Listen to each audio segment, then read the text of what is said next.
Okay, here we go.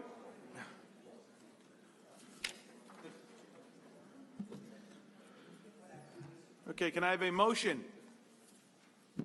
I have a motion to reserve decision. We're still receiving emails and inquiries on this, and at this point, as things are still rolling in, we're still getting more feedback from the community, so we have to let that play out a little bit more. So at this point in time, I'm making a motion to reserve decision. I second that. Supervisor Clavin. Aye. Councilman Blake. Aye. Councilman Carini. Aye. Councilman Diaz-Padrino. Aye. Councilman Dunn. Aye. Senior Councilwoman Gooseby. Aye. Councilman Muscarella. Aye. Okay, thank you all the residents who came down regarding that item, and all of you that submitted documents will be made public comment, and we're still accepting emails, so the decision has been made. On a personal note, I do want to say to Mr. Posner, again, thank you very much for the Jimmy Burke reference, because about 7 lifeguards have called the office saying what a great reference that was. So good for you, because he was a well-respected good guy down there. Madam Clerk, if you could please call the next item. We have a proposed increase and improvement of the Town of Hempstead Refuse Disposal District. Okay. Does any member of the board wish to be heard on number 11? If not, I don't have any slips. Does any member of the public wish to be heard on this? Okay, if not, can I please have a motion? I move that the public hearing be closed and the item adopted. Second. Supervisor Clavin. Aye. Councilman Blakeman. Aye. Councilman Carini. Aye. Councilman Diaz-Padrino. Aye. Councilman Dunn. Aye. Senior Councilwoman Gooseby. Aye. Councilman Muscarella. Aye. Madam Clerk, please call the next item. Proposed increase and improvement of the Town of Hempstead Park District. Okay, any member of the board wish to be heard on this? Okay, don't have any slips. Any member of the public wish to be heard on this? If not, may I please have a motion? I move that the public hearing be closed and the item adopted. Second. Supervisor Clavin. Aye. Councilman Blakeman. Aye. Councilman Carini. Aye. Councilman Diaz-Padrino. Aye. Councilman Dunn. Aye. Senior Councilwoman Gooseby. Aye. Councilman Muscarella. Aye. Madam Clerk, please call the next item. Proposed increase and improvement of the Seaford Public Parking District. Okay, any town board member wish to be heard on this? If not, I don't have any slips. Any member of the public wish to be heard on this? If not, may I please have a motion? I move that the public hearing be closed and the item adopted. Second. Supervisor Clavin. Aye. Councilman Blakeman. Aye. Councilman Carini. Aye. Councilman Diaz-Padrino. Aye. Councilman Dunn. Aye. Senior Councilwoman Gooseby. Aye. Councilman Muscarella. Aye. Madam Clerk, please call the next item. Proposed increase and improvement of the Franklin Square Park District. Okay, maybe a member of the board wish to be heard on this? Any member of the public wish to be heard on this? I have no slips. Okay, if you please go to the back and give your name and address for the record, that'd be awesome. Yeah, number 14. You want the next one? Go ahead. Name and address? Felix Procacci, Franklin Square. I just want more details about what this is all about, and is it related to the bond resolution in the administrative calendar? Okay, we're going to ask somebody from the Parks Department to come on up and talk about number 14 and the improvements we're making there.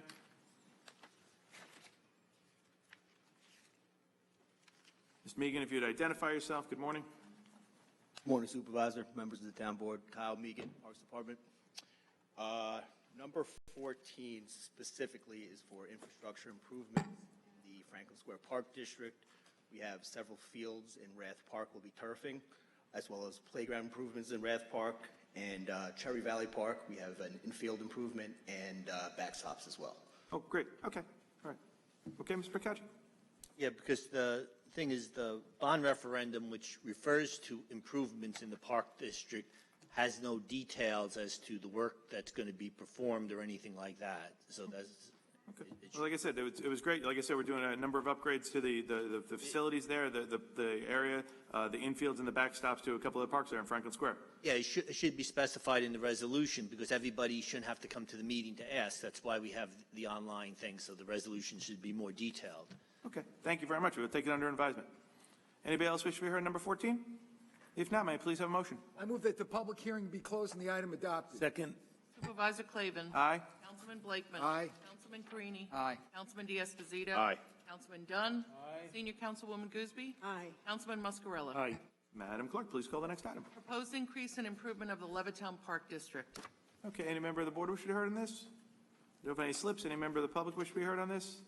If not, may I please have a motion? I move the public hearing be closed and the board adopt this item. Second. Second.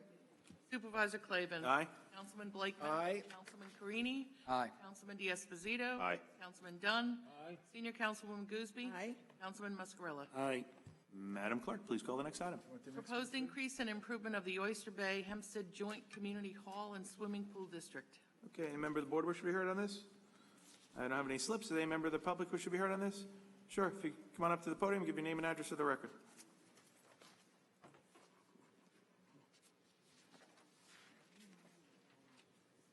Diane Madden, Hempstead.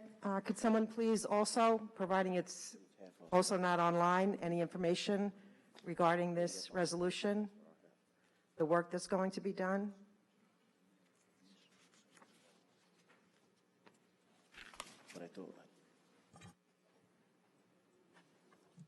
Mr. Megan, identify yourself, please. Thank you. Got it, Supervisor. Kyle Megan, Parks Department. This is for various infrastructure improvements in the 9 Levittown pools that are shared with Oyster Bay, hence joint district. We have concrete work, we have filter room improvements, and we have just general pool bed improvements. So that's 9 of the pools that are in Levittown that are shared in Councilman Dunn's district? That's correct. Okay, all right. There's 9 pools in this district, and they're 74 years old, starting to fall apart. They need help now. And that cost is split with Town of Oyster Bay? Is that? The joint district between Oyster Bay and the town of Hempstead. Okay. So again, I'm going to repeat what Felix had to say. I do think it's important to have this information included on the resolution. Thank you. Okay. Anybody else in the public wish to be heard on this item? If not, may I please have a motion? I move that the public hearing be closed and that the board adopt this item. Second. Supervisor Clavin. Aye. Councilman Blakeman. Aye. Councilman Carini. Aye. Councilman D'Esposito. Aye. Councilman Dunn. Aye. Senior Councilwoman Gooseby. Aye. Councilman Muscarella. Aye. Okay, Madam Clerk, please call the next item. We have the proposed increase and improvement of the East End Turnpike Parking District. Okay, any member of the board wish to be heard on this? Don't have any slips. Does anybody in the public wish to be heard on this? If not, may I please have a motion? Move that the public hearing be closed and the item adopted. Supervisor Clavin. Aye. Councilman Blakeman. Aye. Councilman Carini. Aye. Councilman D'Esposito. Aye. Councilman Dunn. Aye. Senior Councilwoman Gooseby. Aye. Councilman Muscarella. Aye. Madam Clerk, please call the next item. Proposed increase and improvement of the East Meadow Water District. Okay, any member of the board wish to be heard on this? I do not have any slips. Any member of the public wish to be heard on this? Sure, if you come on up and give your name and address to the mic, that'd be awesome. He has to go with. If you got that mic back there, please. You want us to clean it? We'll get, oh, hold on a second. Let me speak from there if you want. I want to make sure we can hear him for the record. You can't hear.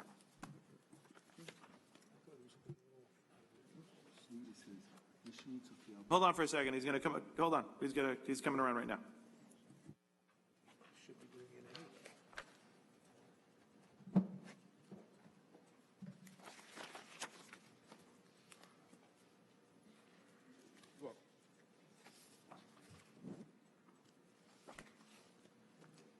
Okay. Thank you. Give your name and address for the record, please. Marvin and Uniondale, I see that there's a lot of proposed increase and improvements for water districts around Uniondale, but I don't see any for Uniondale. I was wondering if there was any other meeting where there was any proposed increase or improvements.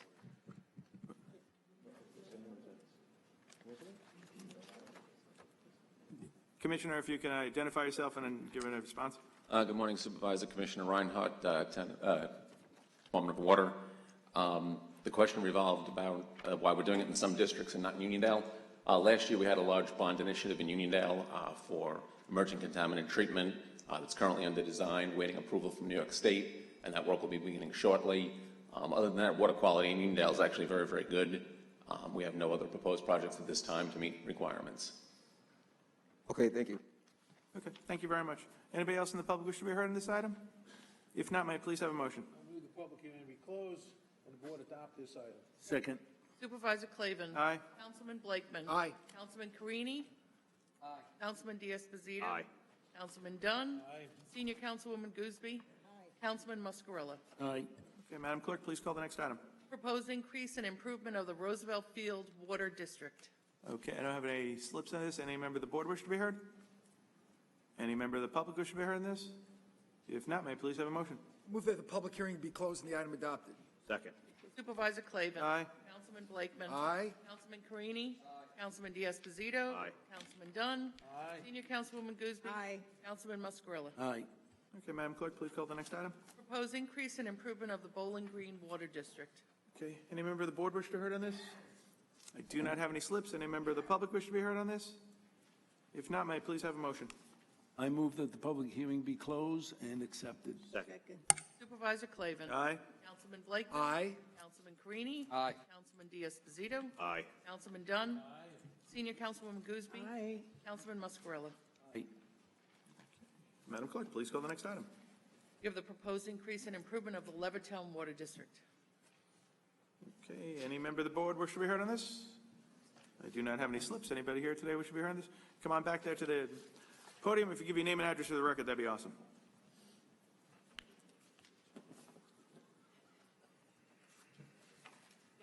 Pearl Jacobs, Uniondale. I just need clarification concerning increase and improvement. Can you elaborate on increase and improvement, please? Is there a lighting department here?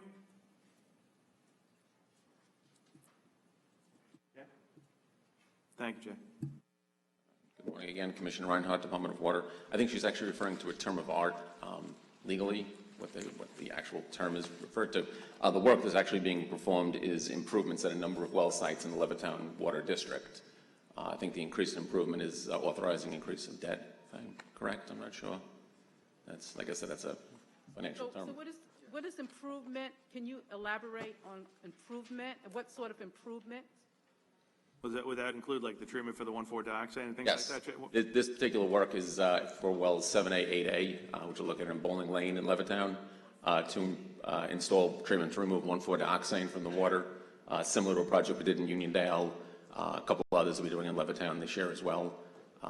This year we're moving forward with other projects in other districts where there are lower levels but do require treatment to come into compliance.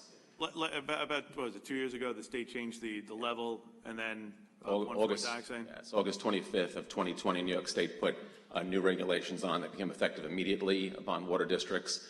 We incurred almost $150 million in unfunded debt obligations because of that. How much did New York State give us for that? So far, $3 million. Okay, okay. So it's really for getting the water up to the level New York State set it on. It's got to be done throughout the town. And I have to do some more research on Uniondale's water because I don't think it's really up to par, but I'll do my research myself along with my fellow civic leaders. One more question. I do notice that there is aesthetic improvements to water towers. West Hempstead has a beautiful water tower. Of course, Uniondale and other communities, they don't look near as good. When will there be any aesthetic improvements to our water towers? So we started doing water tower repainting. They're coming up about 20 years. They come due about every 18 to 24 years based on the life of the coatings on them. Right now, we cannot do any improvements to our tanks because we need all those tanks in service as we took wells out of service to put this treatment on. Without those water tanks, we would not have the ability to meet demand on a daily basis. So once we're through with this next 2 years, 2 to 2.5 years of improvements at these well sites, we'll go back to doing water tower repainting. The first one is the Uniondale tank. We actually authorized that money right before the state put these regulations in effect, so we couldn't do it, unfortunately. Well, thank you for your explanation. Supervisor Clavin, I have one question, and my question is, why are we using separate microphones today? I mean, normally there's a microphone in the middle where it's accessible to everyone. I do know that you're steering all of the community to this one microphone, and it has not been cleaned off except, until the gentleman before me asked for it to be cleaned off. I do agree with Ms. Madden that the virtual meeting should be reinstated. Okay, COVID is not over. We have the Delta variant. Today's positivity rate for Nassau County is 3.5%. And given that, I think that indoor masks should be mandatory at a 3.5 positivity rate. Okay, taking under advisement, we'll send that up to the Nassau County Board of Health and I guess the governor's office for that, see what the response is. Thank you. Anybody else in the audience which should be heard on that? If not, may I please have a motion? I move the public hearing be closed and the board adopt the resolution. Second. Supervisor Clavin. Aye. Councilman Blakeman. Aye. Councilman Creedy? Aye. Councilman D'Esposito? Aye. Councilman Dunn? Senior Councilwoman Gooseby? Aye. Councilman Muscarella? Aye. Madam Clerk, please call the next item. Proposed increase and improvement of the Town of Hempstead Street Lighting District. Okay, any member of the board wish to be heard on this? All right, I don't have any slips. Any member of the public wish to be heard on this? If not, may I please have a motion? Supervisor, I move that the public hearing be closed and the proposed increase and improvement of the street lighting district be approved. Second. Supervisor Clavin. Aye. Councilman Blakeman. Aye. Councilman Creedy. Aye. Councilman D'Esposito. Aye. Councilman Dunn. Senior Councilwoman Gooseby. Aye. Councilman Muscarella. Aye. Madam Clerk, please call the next item. Proposed increase and improvement of the Oceanside Public Parking District. Okay, any member of the board wish to be heard on this? Okay, I don't have any slips. Any member of the public wish to be heard on this? If not, may I please have a motion? Supervisor, I move that the public hearing be closed and the proposed increase and improvement of the Oceanside Public Parking District be approved. Second. Supervisor Clavin. Aye. Councilman Blakeman. Councilman Carini. Aye. Councilman D'Esposito. Aye. Councilman Dunn. Senior Councilwoman Gooseby. Aye. Councilman Muscarella. Aye. Okay, Madam Clerk, please call the next item. All right, this is the decision calendar, 24A. The decision is the resolution adopting a secret negative declaration and determination of non-significance in connection with an application to rezone a parcel of land located in East Meadow. Can I have a motion? I move to approve this. Second. Supervisor Clavin. Aye. Councilman Blakeman. Aye. Councilman Creedy. Aye. Councilman D'Esposito. Aye. Councilman Dunn. Senior Councilwoman Gooseby. Aye. Councilman Muscarella. Aye.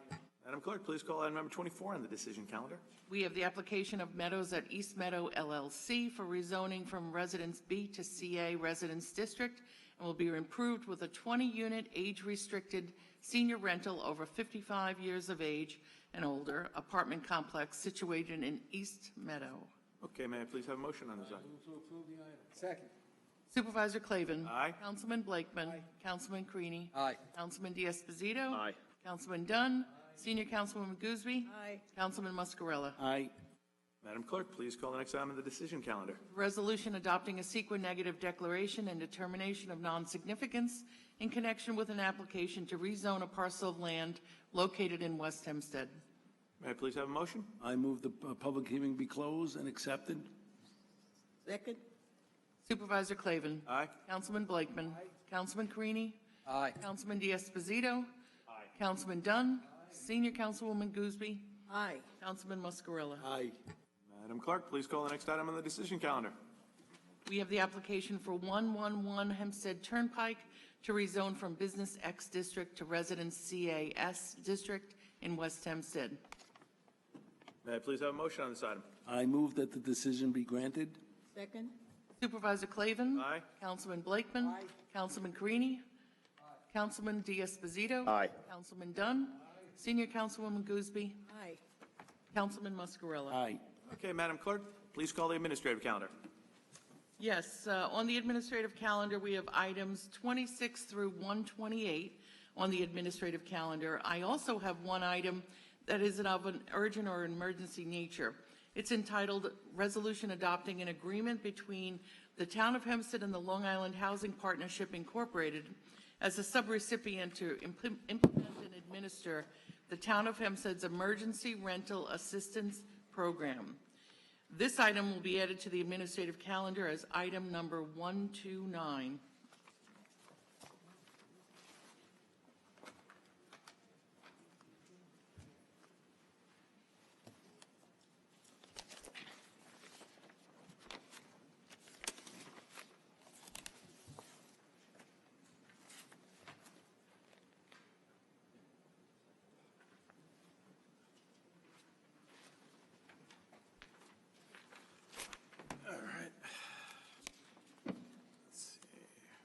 First, does any member of the board wish to have the administrative calendar? Okay, on the administrative calendar, first I have Felix Percacci.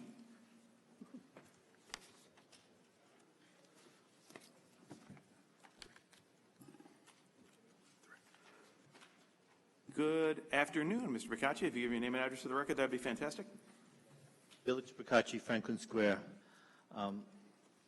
Since under Item number 31, the bond resolution for the Franklin Square Park District. I just want to bring it to your attention that New York State passed a law on February 2nd, took effect on February 2nd, 2012, that requires all government agencies to provide the details of resolutions on their website. So providing the details is not something you should take under advisement unless you just want to violate the law, because it is required by law. So I hope in the future that you'll abide by the law and put the details of resolutions on the website so people can read them and decide whether they want to speak on them and not have to come down to speak on them.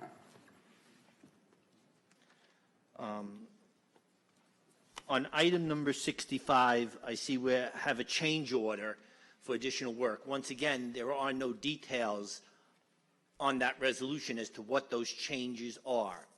I just want to point out this is federal CARES money that, according to the numbers, the analysis I've done, we've put out to bid $8 million worth of HVAC work, electrical work.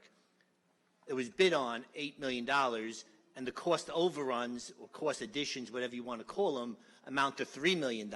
So the total is 11, according to the numbers, my analysis. And there's no discussion in any of these resolutions, the numerous resolutions, that say what is the reason for the additional work. Are you adding additional lines? Was it miscalculated? It's also important to point out that we're paying H2M quite a bit of money on a consulting basis at 2.9 times the normal salary rate of the personnel that are listed within the contract. So are they making those gross errors that it's like they're $3 million off on an $8 million bid? That's a very big. But just to talk about this one in particular, what are the additional work that needs to be done on item number 65? John? Number 65? Yeah, generally, they are HVAC items that when they go down to the location, there may have been an oversight on a particular bathroom, or when they go to open up the walls, they'll find something that needs additional work. And we do refer back to H2M to verify all of this. So it happens in construction contracts. There's always, because it was CARES money, we didn't do what is usual with contracts of the public works, that you add a contingency factor of 20% or sometimes 30%. We didn't do that with the CARES money. We just decided that rather than have a contingency, we'll do it totally, transparently. If there is a change, we'll do it through a resolution, as opposed to just saying the original contract was for X plus 20%, and then you use the 20% without going public. So that's primarily the reason why you're reading each one of these. All right. Okay. Thank you, John. Well, that doesn't answer my question as to what actually this resolution is about. What work did they overlook? And as far as that contingency thing is, how do you determine who's the lowest bidder? If you're going to give them, I'll bid the lowest amount, and then, I underbid, and now I said, I forgot this and this and this. Now you're going to give me additional money without putting it out to bid. So it's not fair for the people who might have bid properly on the job, who might have bid the right amount, who lost the bid. You're giving it to the lowest bidder. So can he answer that question? All of these contracts for public works and for various construction and roads, they have a factor of 20% for contingencies. All the contractors understand that, and they know it when they bid. So it's not a factor of we're trying to, hide the 20%. It's just the nature of the business. If you were to, speak to any of the contractors that bid on it, they understand this, and that's how it is. We did not do this with this. What are the actual exact specifics? We'll get them for you. Which bathrooms they were, which walls were taken out, we'll get that for you. Okay, but there's quite a bit of resolutions. There's $3 million worth of changes that I'd like you to get back to me on. Okay? Thank you. Thank you, Mr. Picacci. Next, I have Diane Madden.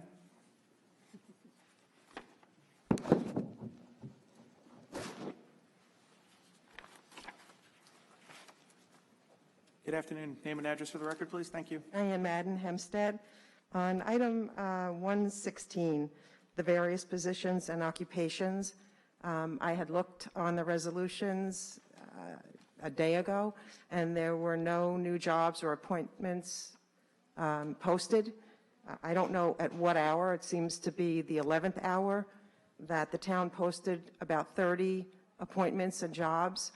And I looked at them, and I think that, again, I'd like to remind this board that I would like to propose that they bring in an outside, independent diversity consultant to review these jobs and contracts, because maybe then people of different communities wouldn't have to come to this town board meeting to express to the board that they're being treated unfairly, because the playing field is not leveled here. And I believe that the town is also in violation of the open meetings law by waiting until the last minute. It's disingenuous. It's bad enough to take America's largest township and turn it into a gig for any political party. But the fact that it took so long to post these jobs puts the public at another disadvantage, not only to fund the jobs, but to research, to find out why you picked these individuals. Thank you. Also, number 71. And by the way, I'm not surprised I'm not getting a comment. I've been asking this for a long time, to please bring in a diversity consultant. We'll pay for it. Item number 71, it seems that, again, a lot of money is being paid, even to vets that have taken a lot of criticism and are in question for veterinary care. While I believe wholeheartedly that those animals should be treated very well, especially on a $5.5 million budget, I have approached this board many, many times. Clavin, you campaigned on the animal shelter and these issues, and the cost effectiveness is, it doesn't exist. To be cost effective, you would bring in experts, outside veterinary care experts, to work at the shelter instead of paying friends, contracted friends, to board animals at ridiculous and outrageous costs at specialty vets. For that kind of money, just this resolution alone, almost $700,000, you could bring more than a year's worth of experts to work at the shelter so that when animals are received at the shelter, they are not only boarded there, but getting expert care, and it's saving the tax money. It would save tax money and taxpayer money a fortune. Right now, it's not cost effective, and I look to ask you to revisit and bring in experts. Thank you. Thank you very much. Next, I have Bonnie Garone.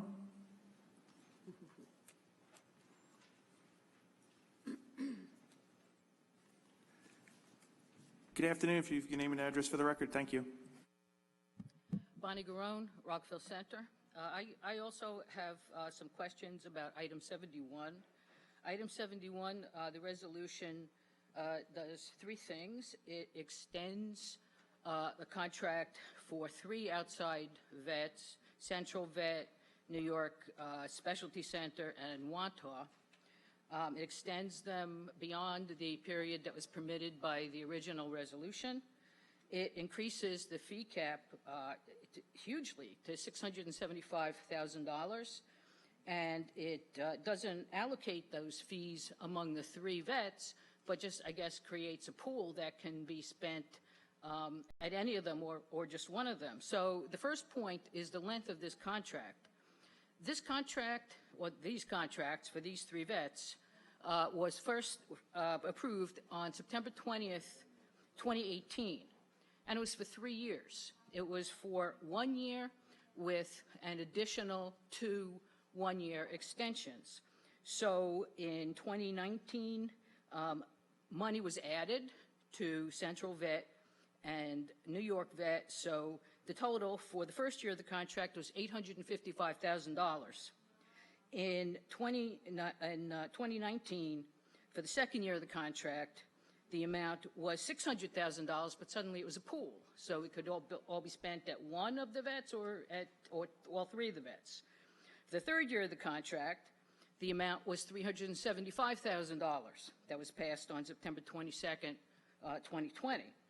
Now, the contract, should be over because the third one-year extension ended on September 15th, 2021, or will end September 15th, 2021.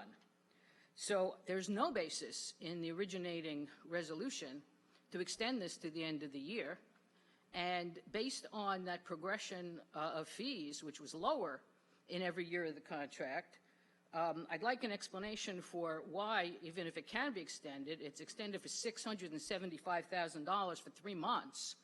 And, you know, if it can, and apparently it can all be spent at one vet if anyone chooses to do that. So can you tell me, A, the legal basis for this extension, and B, the extraordinary amount of money allocated for 3 months?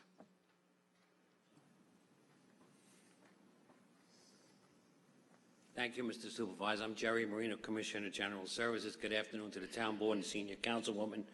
We're asking the Town Board to extend this contract for 3 months to get in sync with the end of the year, so it would expire on December 31st. Also, we're raising it to $675,000 to accommodate all the animals, dogs that need special care. One thing that should be noted is our on-site vet that we had a contract for, Dr. Singh decided during COVID that he'd be unable to come in. He wasn't comfortable working, so the money there is kind of safe there. And if you look at, we're extending 3 months. If you prorate it, that's about $100,000 and $375,000. So the money is almost the same. We're using the same 3 vets that are in the contract, and we'll bid it out after for January 1st, 2022. Okay. Okay, number one, $675,000 is not almost $300,000. It's double, more than double. And number two, you told me why you feel like extending it to the end of the year. Obviously, we need outside vets, but there's no one's identified any legal basis to do this. Joe? The town board has the authority to approve the extension. The contract is already in existence. An extension is something that is within the legal purview of the town board. I know of no impediment. The terms of the contract itself allowed for 2 one-year extensions, which end September 15th. The terms of the contract that this town board entered into. Okay. Joe? So apparently we just do whatever we want. No, it's not the case, Ms. Brown. Joe? No. No one has told me why. Joe's going to respond. The term of the contract, which is why there is an extension, that is by logical necessity. But the town board has the authority. This is a vendor who has been vetted and was awarded the contract. Extensions are required to be approved by the Town of Hempstead board. The town is considering the extension. They have the legal authority to make the extension. Tell me where that legal Thank you very much, Ms. Garone. I don't have any other slips. Is there anybody in the audience that'd like to be heard? Ms. Garone, thank you. Is there anybody else in the audience that'd like to be heard in the administrative calendar? Great. If not, may I please have a motion? All right. I move the administrative calendar from 26 through 129. You want to say? And Supervisor, if I might. Yeah, actually, I was going to ask Madam Clerk to make one statement or something going on the calendar. I think is worth noting and appropriately so.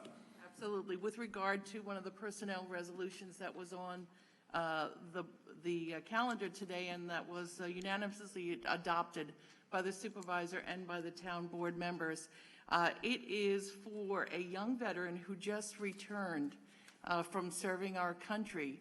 And what the resolution did was it reinstated the steps that are negotiated between the union and management here at Town Hall for the steps that she would have received, but for the fact that she was defending our country abroad for 3 years.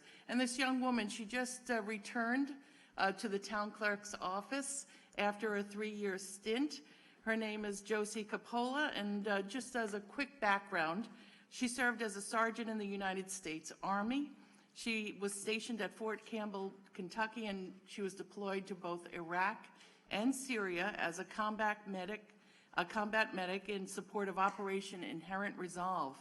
After an 8-month tour, her unit returned to Fort Campbell, where she was then transferred, and she worked with the intelligence and psychological warfare community. In late 2019, Sergeant Coppola was deployed to the border of Texas and Mexico in support of NATO's border mission. Although her active duty time has come to an end, Ms. Coppola is currently serving as a reservist in the United States Army, and much more locally, she is a wonderful asset in our registrar's office. So I just wanted to thank you, Supervisor Clavin, and all of the town board members for recognizing her great service to our country and bringing her paycheck back up to the point where she would have been had she been here for the past 3 years. Ladies and gentlemen, I give you Sergeant Josie Coppola.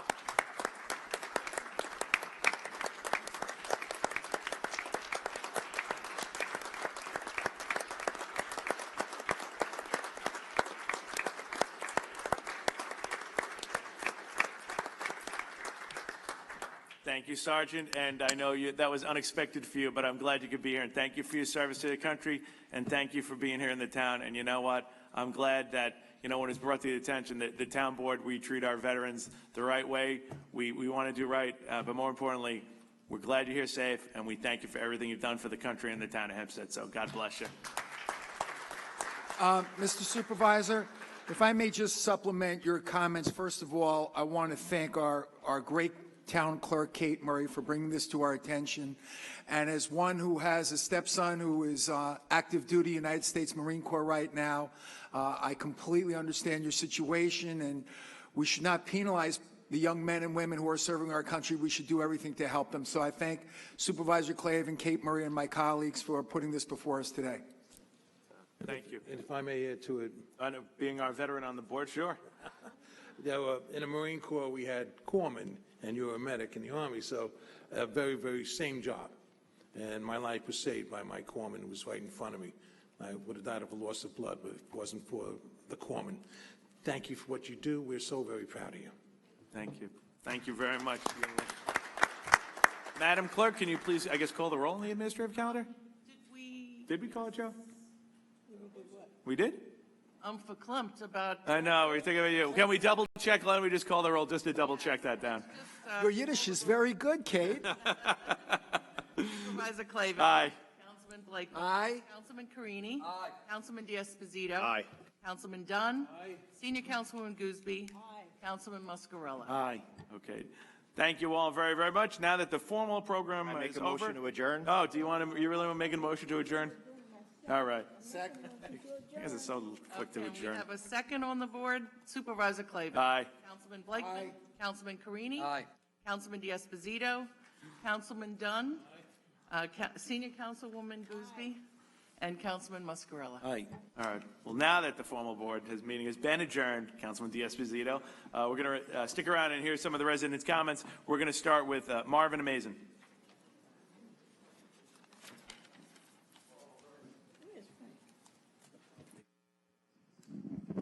Oh, hold on, let me get that microphone for you.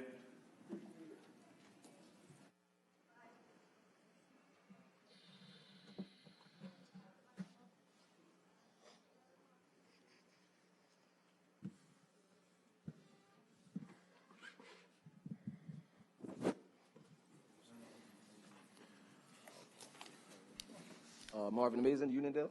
I just had a couple of questions for Councilwoman. Councilwoman, do you typically meet with your constituents in regards to community concerns? My time is running. To who? The Councilwoman, and my time is running still. Excuse me? What'd you say, honey? Well, can I repeat that without the time running, if that's okay? Mr. It's your time, Mr. Amazin. Thank you. Councilwoman, Councilwoman Dorothy Gooseby, do you typically meet with your constituents in regards to community concerns? Do I do what? Do you meet with your constituents about community concerns? Oh, yes, I do. Via This year Zoom, has been a telephone, little- or in person? Would you let me speak for a minute? This year has been different. You know, we had the pandemic, and I myself have had a couple of incidents that have not permitted me to do as much as I normally do with my residents, but the ones who do call me, They call me sometimes, I talk to them or whatever their needs are, I try to meet them. Okay, so how long after you receive an email or a phone call from a constituent do you schedule a meeting? I have no idea, because, sometimes they may come in Saturday or whatever. I may be away, I may not have seen it, so I don't know. I can't. As soon as I get a chance to get it, I do. Okay, because But see, you're asking me questions. I have no idea. If you have some time, if you have some areas there where you sent them, you can send a copy of it and we'll look it up. well, I've been waiting to meet with you for over a year. Last year was my first time coming to one of these town board meetings, and at that meeting, I requested a meeting with you. A couple months back, I actually came to another town meeting and spoke to one of the people who work with you, and you said I was told that I would be able to meet with you. We actually sat in that back room right there, and she took down my information, gave her my card, and a meeting was supposed to be set up. Later on during that week, I got a call around like 3:30, closer to 4 o'clock, saying that you had about 5 minutes to speak, if I was okay to speak. I said no, I would not, because I had a lot more to say. So I would like to speak to you at a time where we can sit down and schedule it. To this day, I still have no meeting. I was on the phone with Clarence, the person who schedules your meetings, and I still have no meeting. I'm wondering, is there anything else I can possibly do besides wasting my time coming down to these meetings to try to speak to you about community concerns that I have for my community, or Roosevelt, Uniondale, Hempstead, regardless of what areas? What can I do in order to have a sit down with you to talk about the initiatives that I'm starting with the community members in the community to try to get a better quality of life? What else can I do? You can call Clarence again. I have spoke to Clarence for over a year. Me and Clarence are pretty cool like that, but cannot speak to you for some odd reason. I set an appointment for you during the day. You said you couldn't make it. The day I did make an appointment. You called I'm not me. going to argue with you, Mr. Mason. This is not what this. I ask you, the person who makes my schedule is Clarence. Clarence knows whether I'm going to be here in this building or not, so you will work with him with that one. I have been waiting for over a year to meet with you.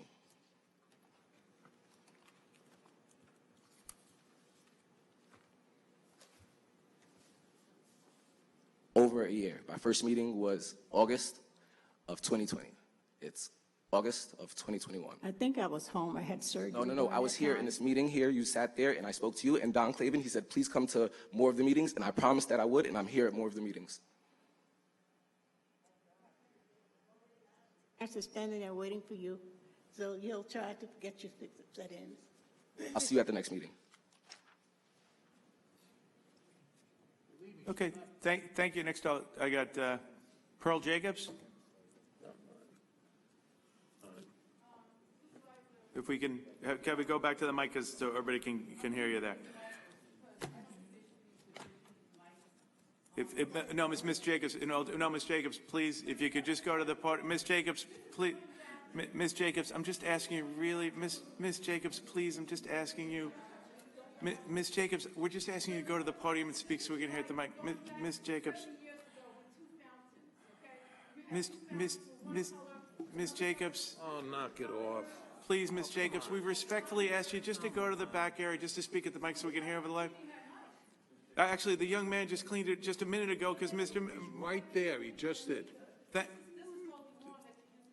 Okay, thank you, Ms. Jacobs. If you'd like to go to the back, we're always delighted to have you here. We're just asking you please to use the back microphone.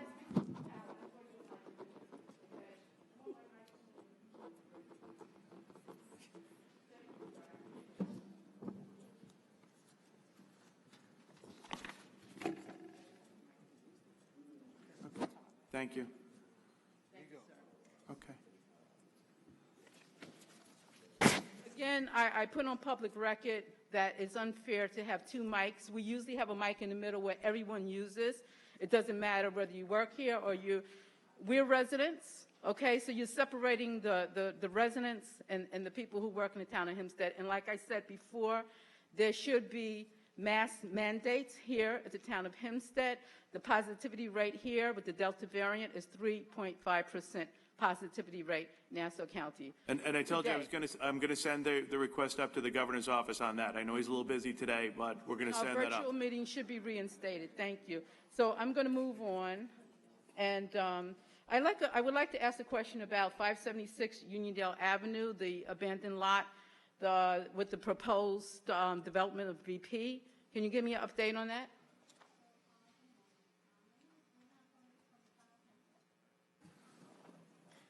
What's the address again?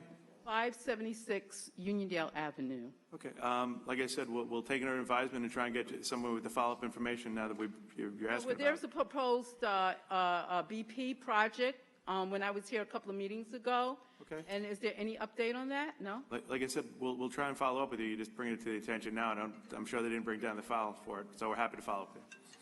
So again, I did send you an email, Supervisor Clavin and Councilwoman Gooseby, regarding Operation Clean Sweep, and it was encouraging to see Operation Clean Sweep in Uniondale this past Friday. And thank you very much for the nice team email. did a We very forwarded good- it down to the department too, because those guys are working really hard. So I did appreciate that. Listen, I want to give a shout out to Commissioner Conroy. He's an excellent commissioner. Thank you. We agree. That's very good. I thank Commissioner Conroy for doing that. Thank you so much for following through. And then the team did a good job, and I do have an idea to save taxpayers' money, okay? And it's the goal to save taxpayers' money, and the town of Hempstead should pass an ordinance placing the responsibility on the business owners and the homeowners to keep the sidewalks and the curbs 6 inches outwards clean. They should keep in front of their properties clean, okay? Business owners, residents should keep in front of their properties clean. That's why I'm always calling, sending emails to clean up the streets. If you had an ordinance where business owners and residents would be required to keep their properties clean 6 inches out into the curb in their sidewalks, you can save a lot of money on manpower from the town of Hempstead, constantly sending people out to clean up litter that homeowners and business owners should be cleaning themselves. Okay. Okay, another issue here, I need a couple of minutes because the gentleman that was waiting here for 2.5 hours, he's a Uniondale resident. He had to leave. He's a member of my civic association. He had to leave to go to work. He was waiting for 2.5 hours to speak. So I will speak for him if possible, and I'm backing him up on this. He's coming before the town council. He lives in Uniondale, Charter Court. He's requesting speed bumps on Charter Court due to the frantic driving, reckless driving, speeding that occurs on all of our residential streets in Uniondale, not just Charter Court. Okay, so with speeding cars and trucks racing through our residential street, speed bumps are necessary. Police cannot be everywhere.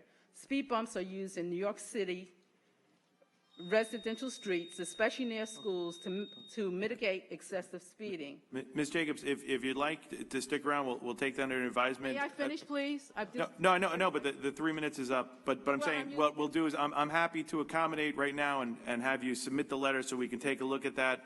I don't know about speed bumps, Joe. We'll have to follow up on that. Earlier this year,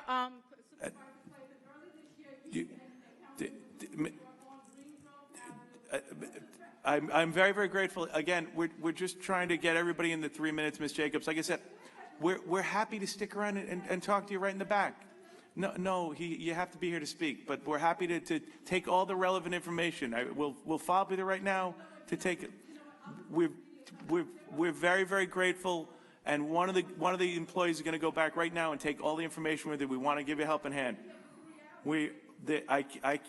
That's.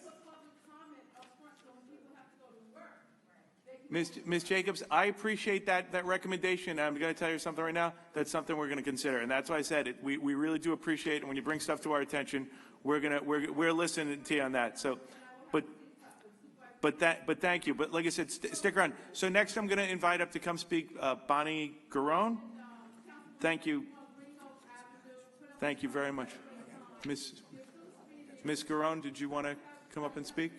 If you come on up to the mic, that would be great. Thank you. If you'd like to stick around, Ms. Jacobs, we'll have somebody get that information from you. That would be great.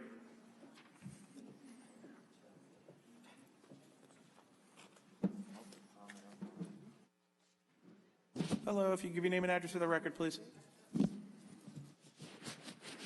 You're running my time while I'm cleaning the mic. That's nice. Can you answer her question as to why we have to have two mics? Can anyone tell us why we have to have 2 mics? Ms. Garone, it began as part of a COVID safety issue, but although that is no... Excuse me, my time shouldn't be running while Mr. Nacella speaks. I believe the clock has stopped.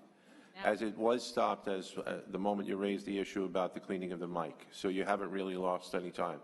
It began as a COVID mitigation and safety protocol, but it also has other salutary effects. And as the supervisor said, we'll take all suggestions under advisement. But one of the reasons why we have 2 microphones now is for the purpose of allowing people like yourself and members of the public to come up and ask a question, and yet at the same time have a member of the town staff, a commissioner, deputy commissioner, director, somebody who could perhaps answer a question or respond to a question that a board member may have simultaneously at another microphone.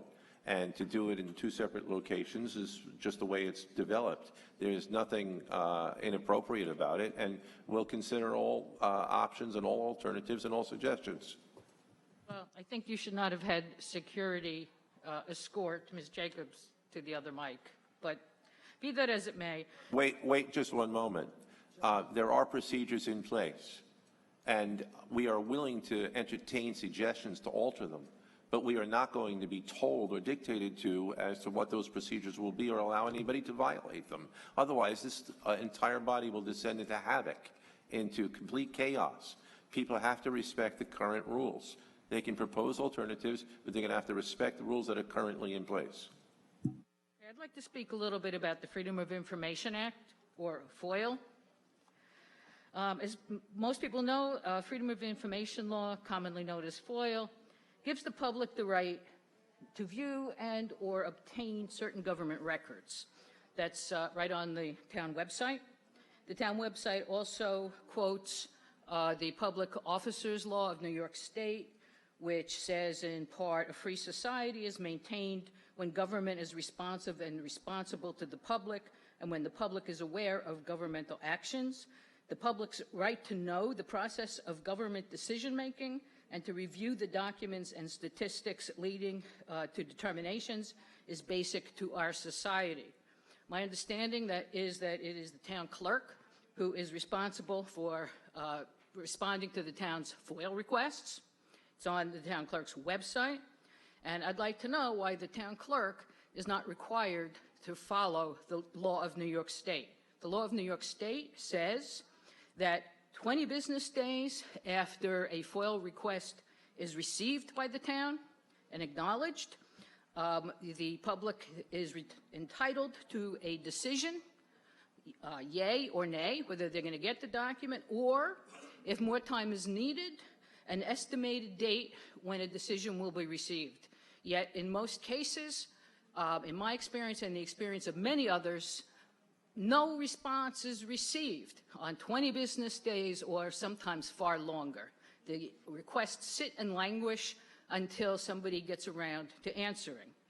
When an appeal is filed, which is permitted after there is no response from the town for a period of time, which is a constructive denial, New York State law says that when you receive an appeal in the town attorney's office, that the requester is entitled to a decision in 10 business days. That doesn't happen. It might happen occasionally, but the law is not followed. My understanding, again, is that the town clerk is responsible for FOIL, and I'd like to know why she isn't required to follow New York State law. Ms. Gueron, the town clerk is required to follow state law, and she does. So does her staff. They perform an excellent job and receive numerous FOIL requests. I regret that your experience has not been adequate, and as you describe it, but I'm aware of the vast number of FOIL requests that do come to the clerk's office, and the vast majority do get the treatment that you were describing. The town clerk has never suggested in any way, shape, or form that she isn't required to follow the law or that her staff is not. And there are extenuating circumstances in some cases.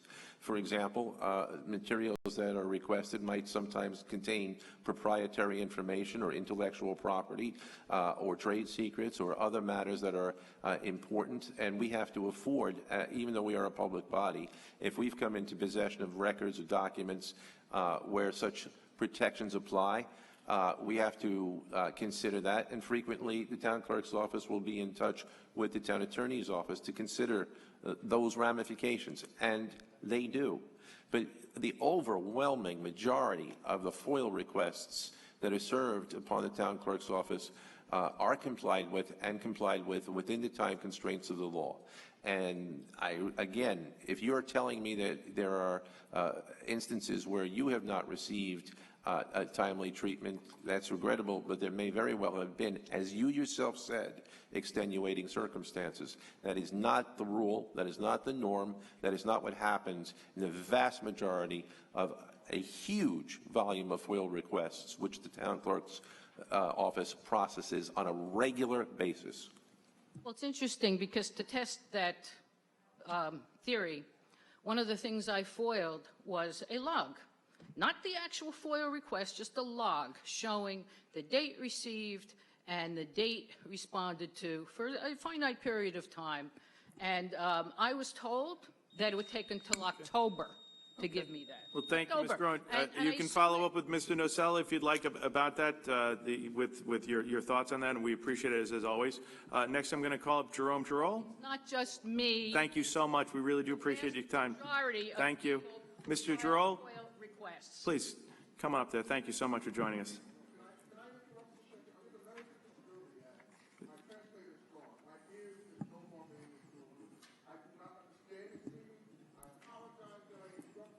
No, that's okay. Well, okay. Well, are you Mr. Giroux? Are you Jerome Giroux? Okay, so Kathy, maybe you can go over and get the information for this gentleman. We'll see if we can assist him. Okay, Kathy? No, Jerome Giroux? What's your name, sir? What's your name? Okay, you have to wait your turn when we go through the list of people signed in. Okay, thank you so much. Okay. Well, I tried to explain that I was asking my assistant to go over and talk to the gentleman and give him some assistance. Jerome Giroux? Kathy, maybe you could go over and Kathy, maybe you could take the nice gentleman outside. We'll see if we can assist him. That would be great. Thank you so much. Okay, thank you. Okay. Mr. Giroux. Okay.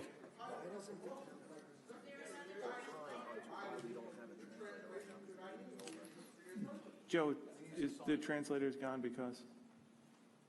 Supervisor will have to look into it. I don't have an answer. Okay, thank you very much. Kathy, thank you.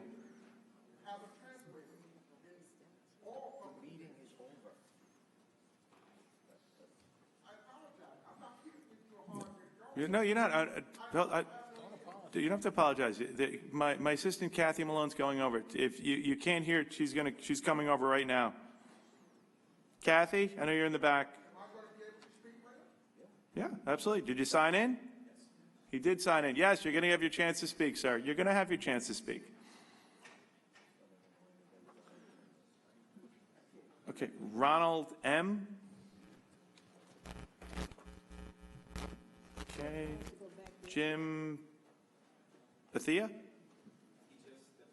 Okay, is that Mr. Bethia? Okay. Felix Picacci?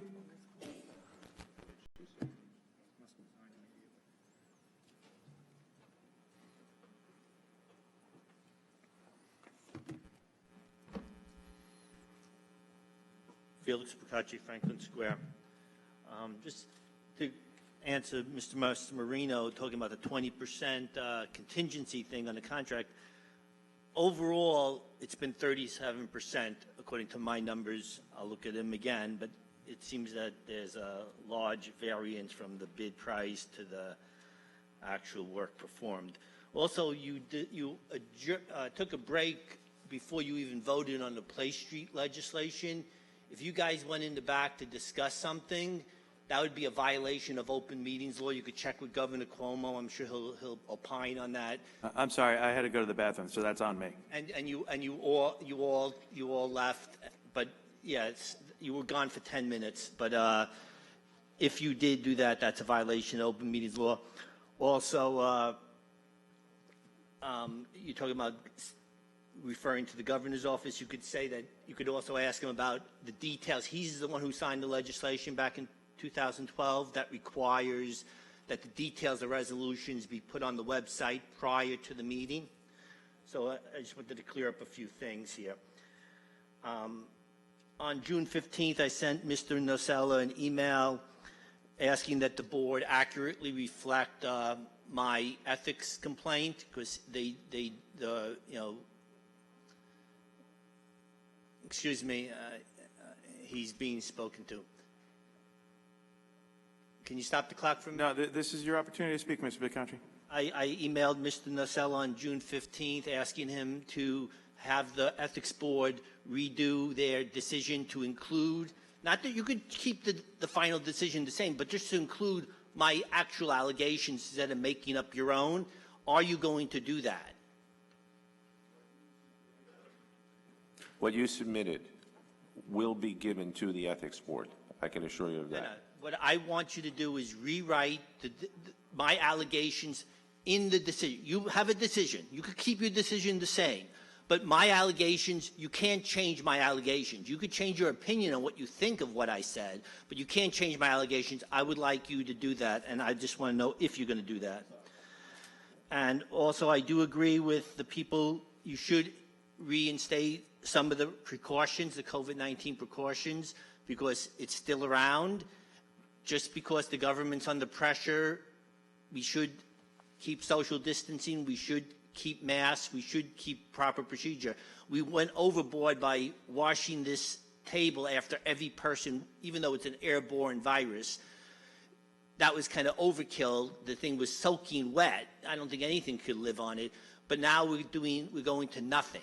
And I think that there should be some precautions taken, reasonable, where, since it's an airborne virus, we should be wearing masks when we're in close contact with each other to prevent the spread, because even vaccinated people, it's been shown, can transmit the virus. Thank you so much. Thank you, Mr. Biccontri. Mr. Godfrey.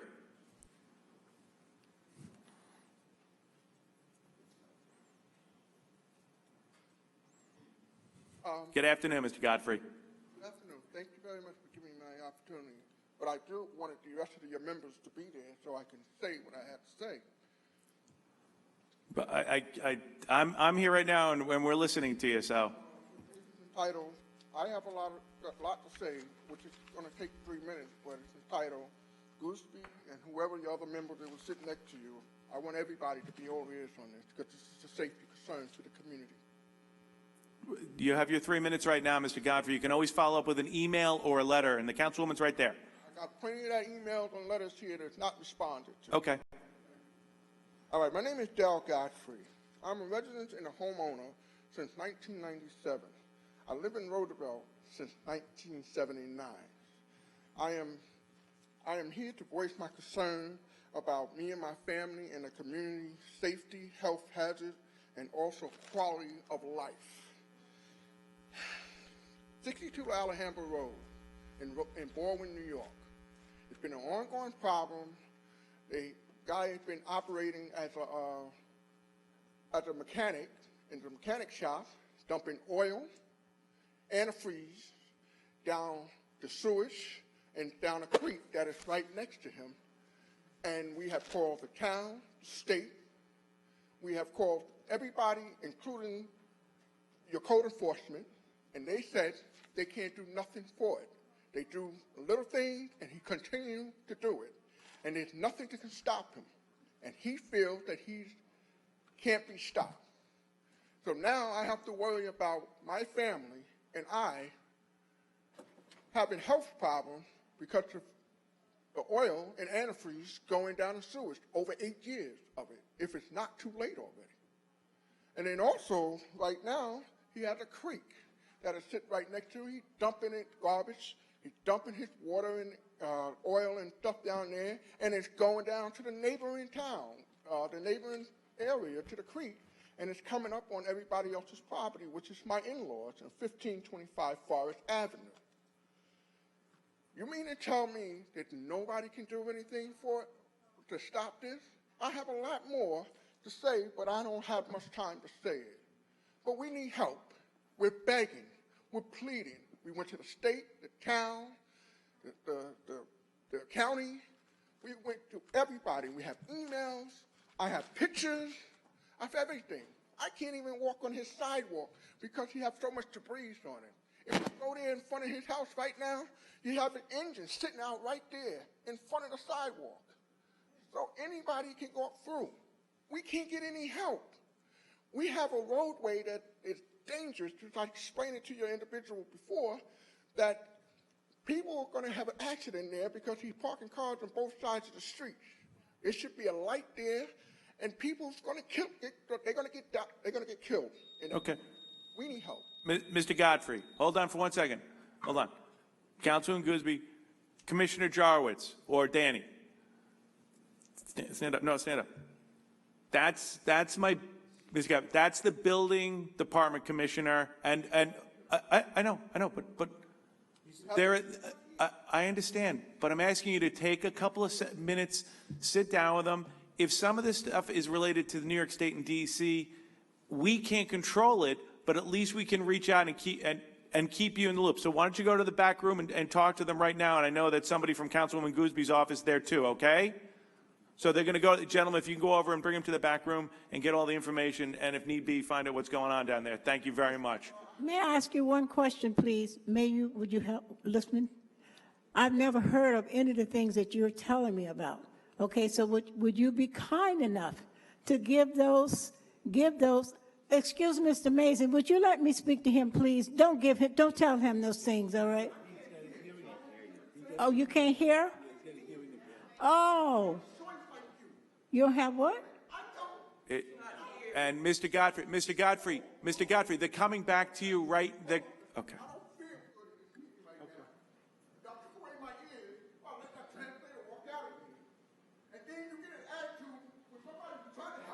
Wait a minute, I'm trying to help you now, all right? I'm listening to what you're saying, and I've never heard of this before. I've never seen it or heard. From my office, would you get, okay, no, don't come to me. What you need to do, I have the gentleman right there. Let them copy all those emails for you. Would you be kind enough to do that? Would you be kind enough? Okay. Danny, if you can come out, Danny, have. And copy those for him, all right? So we can see them. I've never seen those. Ms. Gooseby, your assistant's back there. Maybe they'll take you to the back room so we can give a helping hand. All right. Okay? Thank you so much. Okay. Supervisor, if I may, just very briefly, for the benefit of everybody who's present, the translator is here for the town board meeting. That's the public hearings and the administrative calendar. The town board meeting is over, and that's why the translator's left. And during this public comment session, this has never happened before, where a person who needed the translator and anticipated that they'd be here, and they left because they always leave at the conclusion of the meeting. Maybe we'll modify that. We'll address it. Yeah, absolutely. Good. But if he had known, I've never seen anything from him, and I'm just shocked at what he's saying. I've never heard of it. And I know. Diane Madden? Mm-hmm.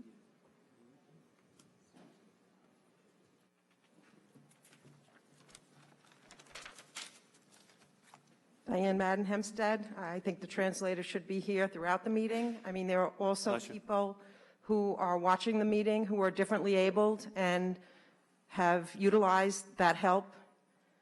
As far as the comments, Ms. Madden, my point was the translators are here throughout the meeting, and the meeting is over. This is just an informal public comment. That having been said, since this is for the very first time occurred where someone was anticipating that a translator, as I said, will address this going forward. It's never happened before. I understand, but the meeting is being recorded, correct? It's online at this moment? At this moment, it is on live stream, that's true. So what I was trying to point out is that there are many constituents and taxpayers that are watching the meeting that would find it helpful. I think that's a fair point, but again, this is the first time it's happened to a person present, and it's also the first time someone has raised a suggestion as you have. We're not deaf to your suggestions, and we will consider them.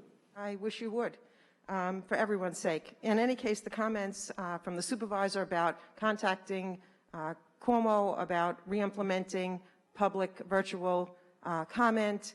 That's really disturbing. We didn't elect, and you weren't elected with Cuomo in mind. And certainly when you passed a law regarding just this town board meeting, you expressed that the state failed or left a loophole and regarding the cannabis, and you certainly took the initiative to do that. So I urge you to do that again. I'd like to speak about the animal shelter. I'm told that there's yet another lawsuit against the shelter. Several people will be named. Maria Angel, as you recall, has come to every meeting to express her concern. I am delighted that she filed the lawsuit because she was given no choice, and we can really thank the board, especially you, Don Clavin, because you and I believe several others encouraged her to file a lawsuit. I don't know if your incentive was to continue to line the pockets of outside attorneys, but all of these lawsuits are preventable.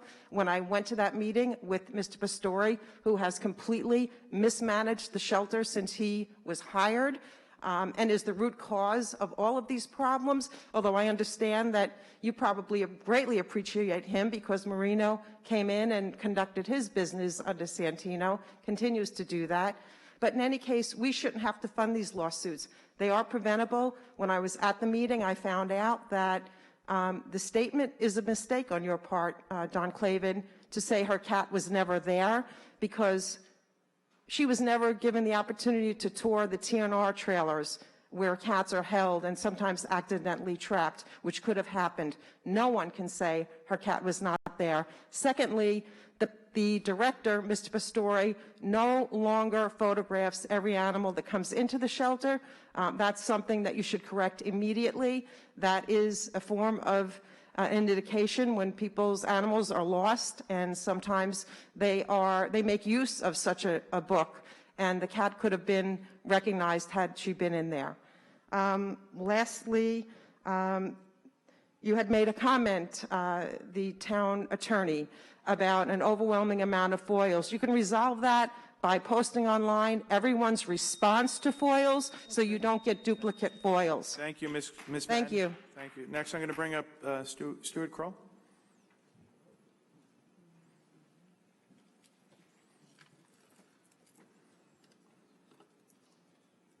Stu Kroll, Great Neck. I'm going to say a quick thing about the masks. If they're required by New York State law, then we should wear them. If not, I'm perfectly fine with not wearing them in here. Anyway, we are now in August. What has changed at the town shelter? Are we still fixing a pathetic 15 cats per week, or perhaps a scant number more? Many private shelters, such as All About Cats in Freeport, have weekly clinics fixing approximately 60 cats a week. As I recall, they don't have a $5.5 million annual budget. There are more kittens suffering on the street than ever before by a significant margin.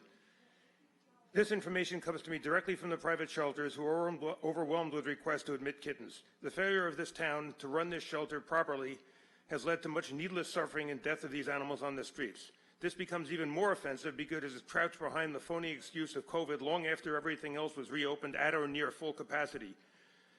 COVID apparently didn't stop Mr. Clavin from taking maskless photos or having a fundraiser for 200 people when the state limit was 50. Speaking of fundraisers, Mr. Diaz-Vizito, when I last spoke here, you commented after I finished that you didn't approve of my criticizing one of your commissioners. I will now take the opportunity to respond. I see you're not very interested, but that's all right. He was a donor to one of Clavin's fundraisers. In actuality, I diligently try to avoid unduly criticizing anybody trying to help the public and their constituents. I will repeat what I said previously, that I assume everyone is innocent until proven guilty. These are very serious allegations. If proven true, they are basically merit jail time. Your comment was, he's a hard worker coming from a good family. I think we should pay more attention to the fact that she's probably also a hard worker coming from a good family. She's the alleged victim here, and I think we should keep that in mind. If these allegations are proven to be false, then she should also face serious charges. On a different note, the town was about to hire a woman to deal with a geese problem, a woman who had very credible charges of animal abuse leveled against her. We were told this matter was under investigation. Have any conclusions been reached in this matter? It's still under investigation.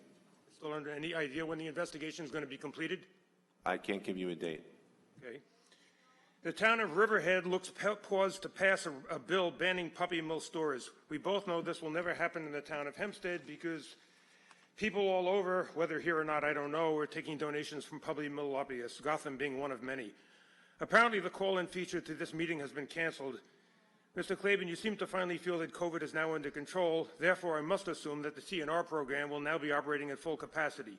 Anything else would be total hypocrisy. I would still like to know why you blatantly take away the right that disabled people have to express their opinion to their elected representatives, the same being true for stay-at-home mothers. This is clearly discriminatory, and emails need immediately to be recorded into the record. Thank you. Thanks, Mr. Crowley. You have a good day. Paul Jordan?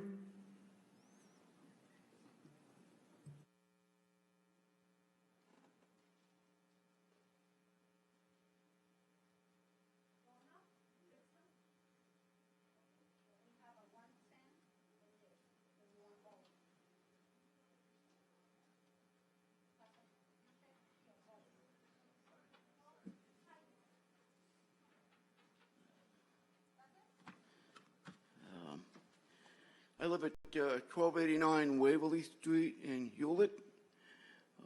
I just wanted to thank the town board and your building department and your town attorney's office for helping me and my neighbors with a zoning issue we had that was affecting our quality of life. I want to read a letter that I had written. On behalf of myself and my neighbors, I'd like to thank Supervisor Klavan and Councilman D'Esposito and the entire staff, the town personnel who assisted us in alleviating the zoning violation that was affecting our quality of life where we live in Hewlett. Towards the end of May, a contractor that was working for the City of New York set up a mobile COVID-19 vehicle depot at 1315 Peninsula Boulevard, which is a bank which was behind our property. We live 1 block south of Peninsula Boulevard, next to our homes, all without permit or permission from the town. There was they just came in and decided to put this thing right in our backyard.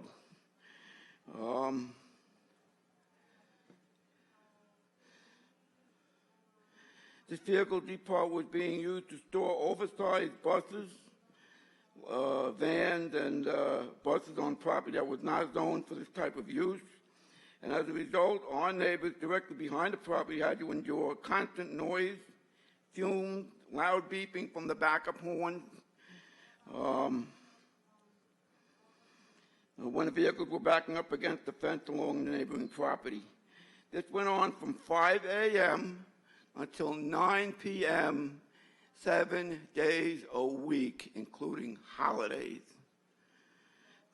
There were approximately 60 to 70 of these buses parked there. The property is not zoned for that use. It was a bank, had parking for 50 cars, not vans and buses. Again, this went on all hours of the day and night. In addition, there was no parking made available for their employees, and as a result, they parked on all of our surrounding streets, all over the place, bumper to bumper.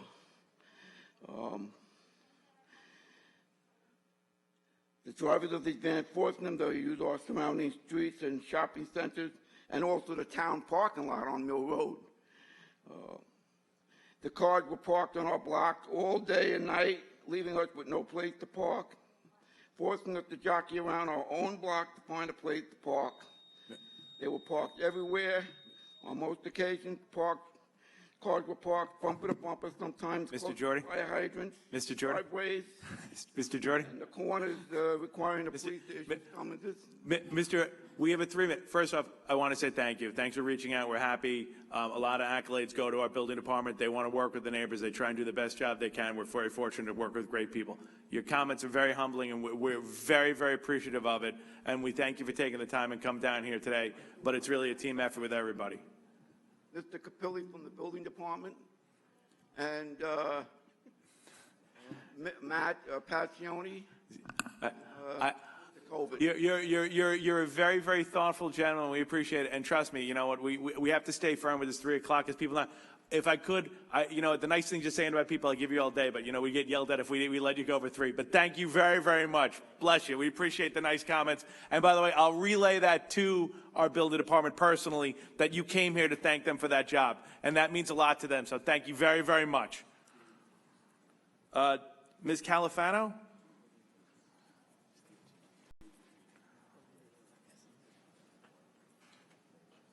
Good afternoon. If you give your name and address to the record. Domenica Califano, 4043 Long Beach Road, Island Park, New York. I am coming here today to say that your roadway, they're doing a new road in Island Park on Carolina Avenue. The road and the sidewalk is absolutely destroyed. I've talked to Mr. Tooman from the town of Hempstead here. He told me he was going to look into it. They put a handicap ramp that is flooded out and cracked. They have their pitch wrong from the back of Carolina to Long Beach Road. They're looking at a survey from 11 years ago. We never ever had problems with water there. It is horrifying. We're asking that the town board look into this. Our roadways are being destroyed. Also on Chambers Street, there is 4 homeowners there. Their property is being destroyed. Your supervisor, David, that's driving around all day long with his son in the car, is very disrespectful to the elderly people there. I have videotapes. I have text messages from the construction company that the town of Hempstead is fighting them, that the pitch is wrong down from Carolina to Long Beach Road, and they need to fix the sidewalk of the property to get the correct pitch for the handicap ramp to be adjusted so people could use this ramp that butts up to the county road. It is in the town of Hempstead budget that for them to remove the rain gutter from the county road, they don't want to touch the county road. No one's in communication with the county or the town of Hempstead. On Chambers Street in Oceanside, they're putting in new water basins.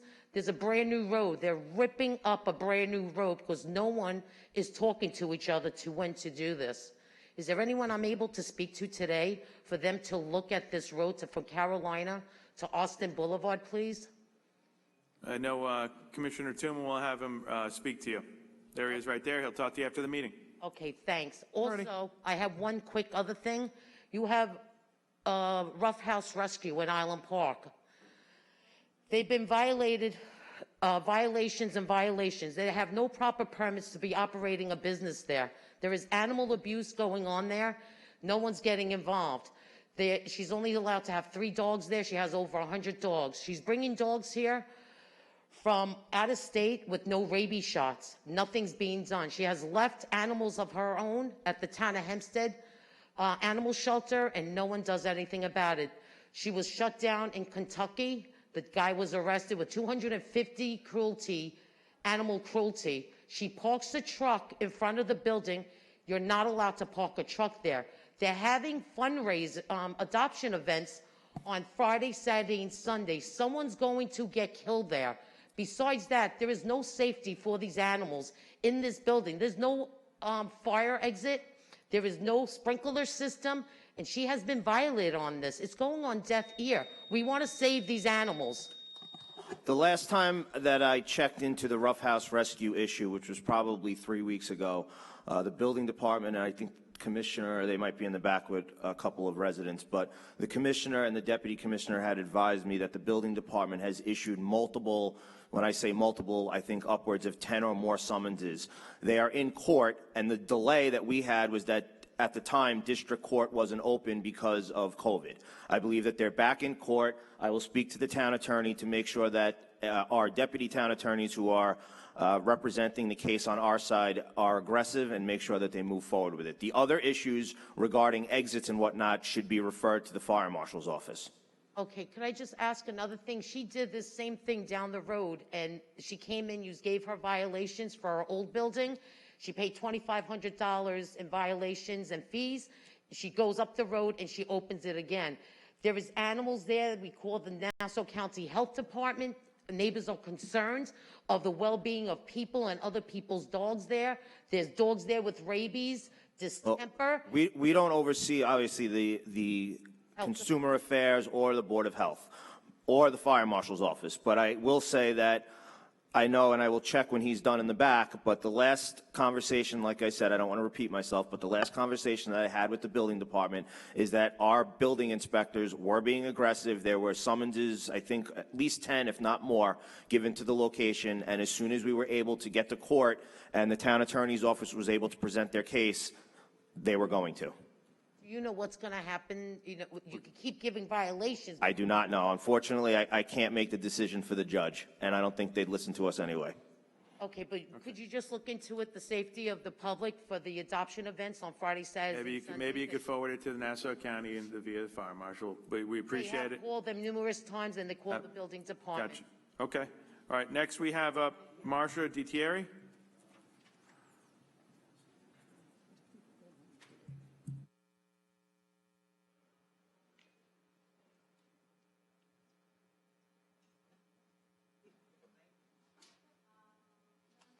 Good afternoon, Marcia DiTieri, Lee Avenue, Merrick, New York. I am here today. I hope I can get an update on the town enacting a tree preservation act that has been in limbo way too long. I also hope you were able to read the letters from Assemblyman David McDonough and from Senator John Brooks' office confirming the necessity to enact this ASAP. I know it is up to the town and not other officials to put this into place, and hope this is the meeting that all who reside here can finally get a breath of fresh air knowing the town is putting this important issue on the calendar. Not only tree preservation, but as mentioned before, reenacting a tree planting program as well as a tree trimming program. I have given the board enough information on the devastation caused by the ongoing tree removal and hope that you see the urgency in putting this into place. Lastly, I would like to mention that in hearing about the destruction of the wildlife refuge in Baldwin Harbor to rebuild the bulkhead was a crime. Some of these birds are endangered. The DEC should have made recommendations. This should have been their sanctuary. Not to mention, this is a watershed area, nothing to absorb hurricane rain, causing massive flooding. Just so you know, the DEC was involved with that Baldwin project, and the DEC and the state oversaw it. So, you know, they're the ones who actually pushed that whole project and oversaw it. So, you know, we actually worked with them very closely on that whole facility. So I just want to let you know the DC was involved with it, and they're the ones who actually gave the stamps of approval, and actually were the ones who, and the state who told us to do that. So, you know, I want to fill you on that. When it comes to the tree legislation, the town board's been circulated some drafts, and we're talking amongst ourselves with some changes and concerns, and when we feel comfortable with something, we're going to put it forward. But like I said, we put something, the town board members have been taking a look at it. We've had a couple of conversations, and when we all come to a unified decision on what we feel comfortable with, we're going to move something forward.